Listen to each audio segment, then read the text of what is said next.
나폴레옹.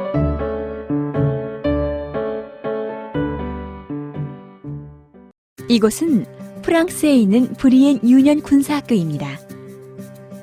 낙엽이 지는 어느 가을날 오후였어요. 나무 그늘 아래서 혼자 책을 읽고 있는 소년이 있었어요. 그런데 친구들이 몰려와서 소년을 놀리며 괴롭혔어요. 어이, 코르시카 시골뜨기 여기 있었네. 무슨 책을 읽는 거야? 나도 좀 보자. 프랑스 말도 할 줄 모르는 바보. 소년은 놀림을 받고 참을 수가 없었어요. 벌떡 일어나서 아이들에게 달려들었어요. 덩치가 2배나 되는 친구를 넘어뜨렸어요. 소년에게는 이런 일이 처음이 아니었답니다. 하지만 한 번도 그냥 지나치는 법이 없었어요. 코르시카는 소년이 태어난 작은 섬나라였지요. 소년은 남들이 코르시카를 욕하는 것이 싫었어요. 그리고 누구에게도 지는 걸 참을 수 없었어요. 소년의 이름은 나폴레옹이었어요. 코르시카는 작은 섬나라여서 큰 나라들이 자꾸 괴롭혔어요.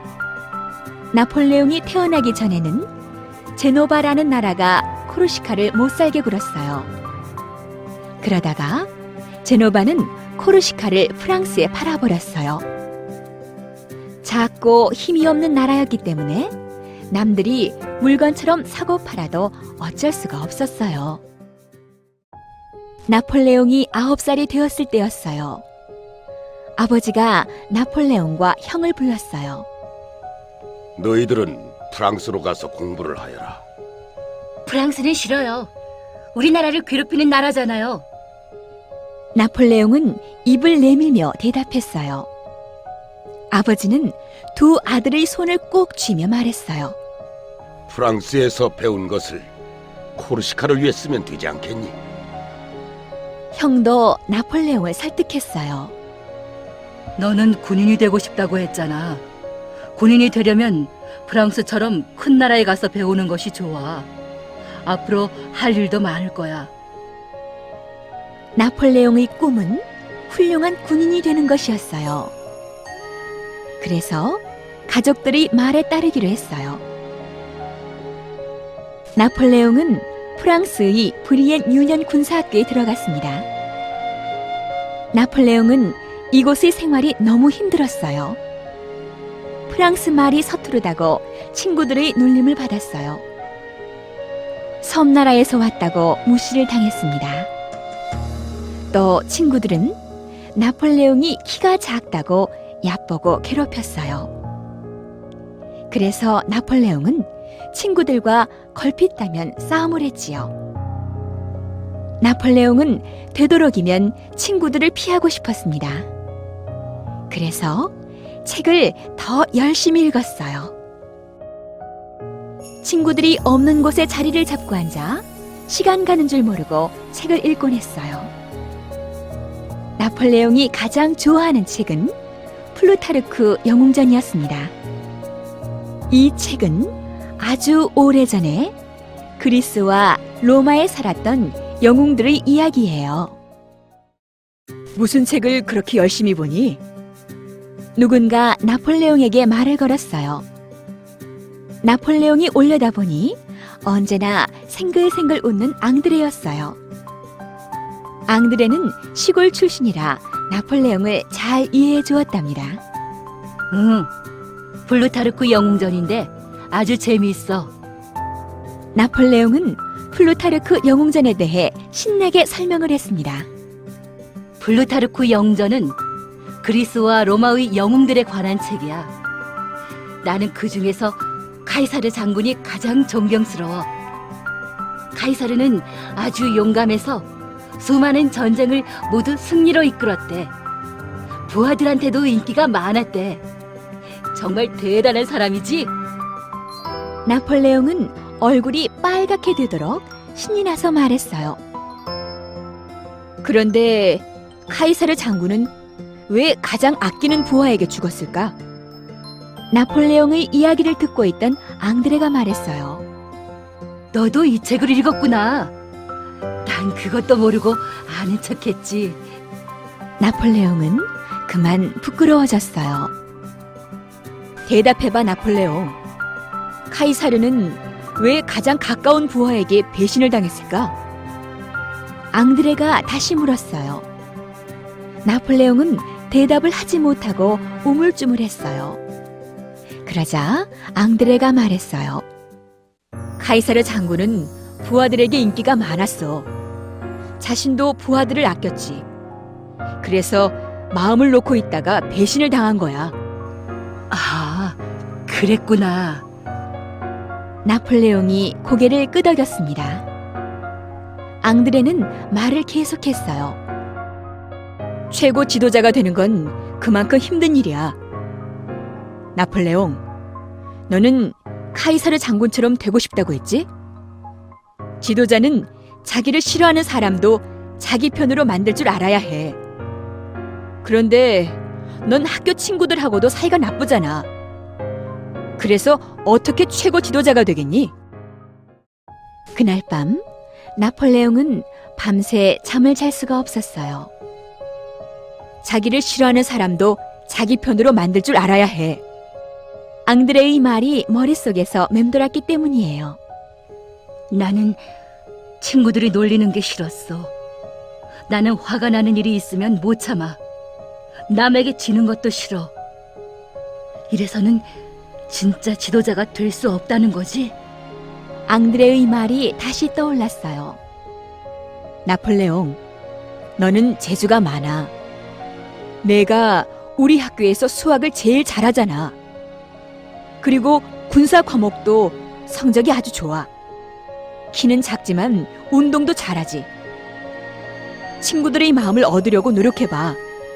그것만 잘하면 넌 틀림없이 카이사르 같은 훌륭한 장군이 될 수 있을 거야.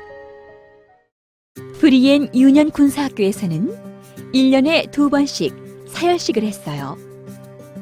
학생들이 제복을 갖춰 입고 줄을 맞춰 운동장을 도는 것이지요. 자, 서열식을 이끌 대장을 뽑아야지. 교장 선생님이 학생들을 둘러보며 말했어요. 내 생각에는 성적이 가장 좋은 나폴레옹이 대장을 했으면 좋겠는데 여러분들 생각은 어떻지? 교장 선생님의 말을 듣고 나폴레옹은 가슴이 뛰었어요. 꼭 해보고 싶던 일이었으니까요. 그렇지만 다른 학생들이 반대를 했습니다. 교장 선생님은 어떻게 할까 망설였어요. 그때 나폴레옹이 손을 들고 말했어요. 교장 선생님, 저는 대장을 하지 않겠습니다. 학생들이 반대하는 사람은 대장의 자격이 없다고 생각합니다. 다른 사람을 시켜주십시오. 눈이 하얗게 내린 겨울날이었습니다. 우리 두 편으로 나눠서 눈싸움을 하자. 앙드레가 친구들에게 말했어요. 좋아! 눈싸움하자! 학생들은 곧 두 편으로 나뉘어 작전을 짜기 시작했어요. 앙드레와 나폴레옹은 한 편이 되었어요.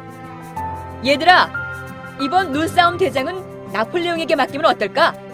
앙드레가 말했어요. 나폴레옹은 친구들이 반대를 할 것 같아 걱정이 되었어요. 그런데 뜻밖의 친구들이 찬성을 해주었어요.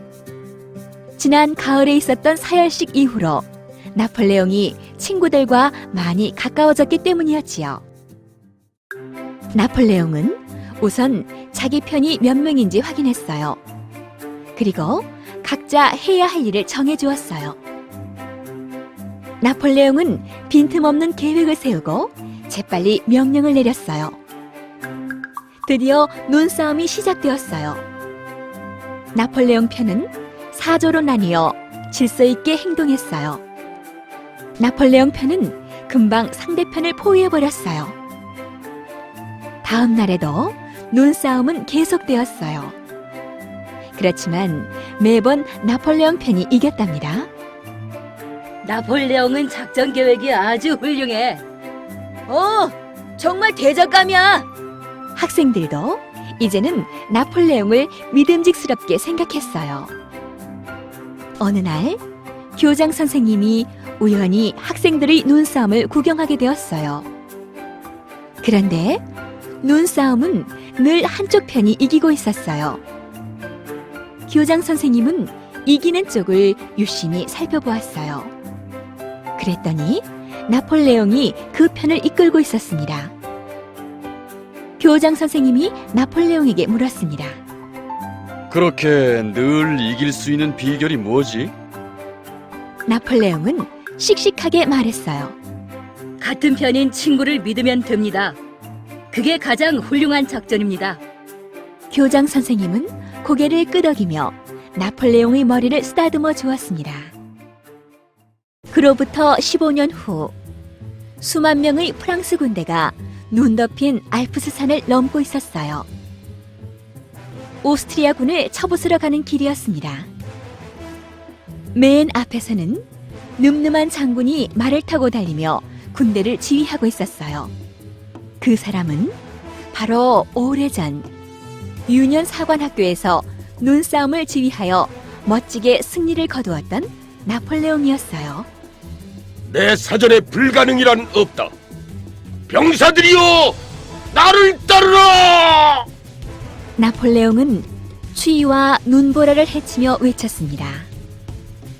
나폴레옹 군은 열흘 만에 알프스 산을 넘었습니다. 거기에서 나폴레옹의 군대는 오스트리아군을 크게 무찔렀습니다. 코르시카 섬의 작은 소년 나폴레옹은 프랑스 장군이 되어 수많은 전쟁에서 승리를 거두었습니다. 1804년 마침내 나폴레옹은 프랑스의 황제가 되었어요. 나폴레옹은 유럽의 많은 나라를 정복하여 한 나라로 만들려는 커다란 계획을 품었어요. 그래서 황제가 된 후에도 계속하여 여러 나라와 전쟁을 벌였지요. 그렇지만 나중에 영국과의 싸움에서 지고 먼 섬으로 귀향을 가게 되었어요. 나폴레옹은 그 섬에서 쓸쓸하게 지내다가 52살 때 세상을 떠났습니다.